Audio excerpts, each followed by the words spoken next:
Hello, this is Family Craft Dad, and yep, you guessed it, I've messed around with Noteblock some more. I have.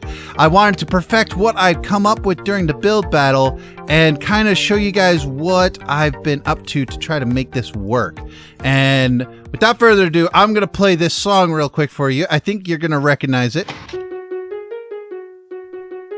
So we got our melody.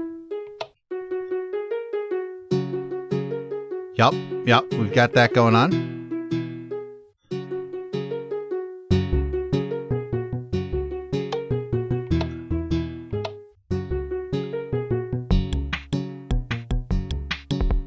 Oh yeah.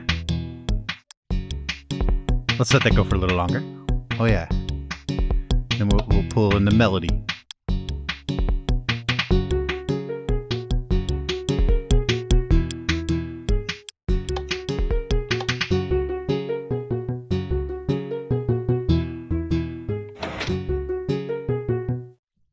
There you go.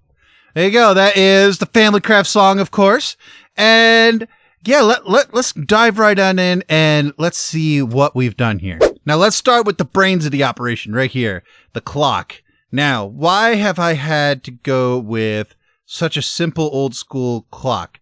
Couldn't I have used a hopper clock? No. The answer is no, and that's really frustrating because what happens is a hopper clock ends up a split second faster, a split second slower than it needs to be, and it ruins the song. It doesn't happen exactly on the correct tick.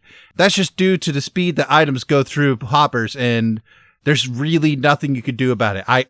If you guys come up with an idea to make a better clock than this that will keep the time correctly, please go ahead and work on one. Show it to me. I want to know about it because, you know, this works great for a 4-bar scenario here. We've got 4 bars, so, you know, there's 8 eighth notes and 4 quarter notes in a bar, and I've got 4 bars.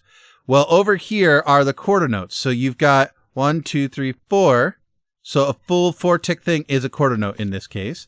And so you got 1, 2, 3, 4. That's 1, 1, 2, 3, 4, 2, 3, 4.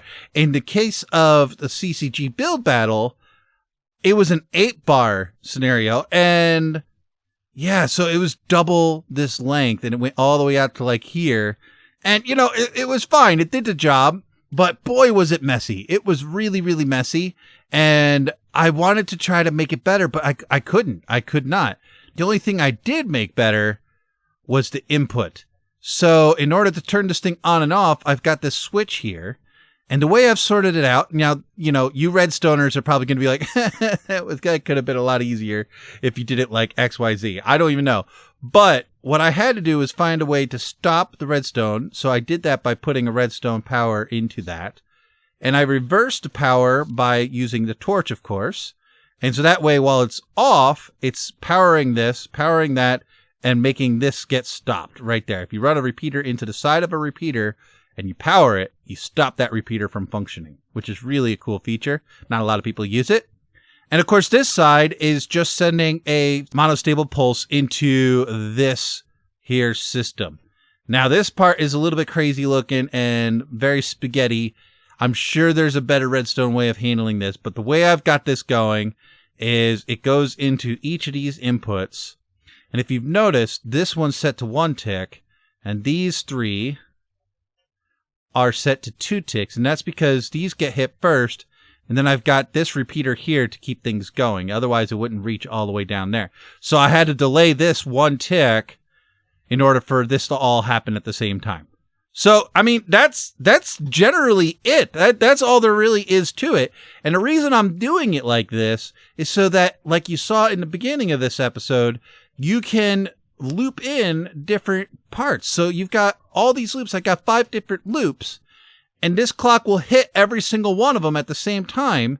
And depending on whether or not this repeater is turned on or off. So right now it's on. There we go. And now it's off. So then if it's off, it won't play. If it's on, it'll play every time this loops around. So that is the very, very basic general idea of how to set up loops. And I absolutely love this concept. I've never really dove into note blocks before. Now it's almost like I'm playing with Ableton Live, but with note blocks. And I love it. I absolutely love it. But anyways, I hope you enjoyed this episode. You know I have. And if you really liked it, go hit that like button. And I'd really love it if you're to subscribe. But this has been Family Craft. Toodles.